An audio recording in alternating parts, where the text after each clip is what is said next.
How to find deleted story on Instagram.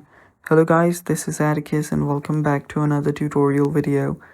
In today's video, I'm gonna teach you how you can find deleted story on Instagram. So let's get started. First of all, open up your Instagram and I'll just delete a story right now. So let me just delete this story and there we go. After you've done that, you can now head over to your bottom right corner and then tap on the three lines on the top right. Then you should be on your settings and activity. You'll need to head over to your activity now. So go to your activity and after you're there, you can see removed and archived contents. Tap on recently deleted. After you've done that, you can see the recently deleted stories, pictures, whatever. You can find that and tap on it to open it up. Now, if you tap on the more option on the bottom right, you'll also get an option to restore it.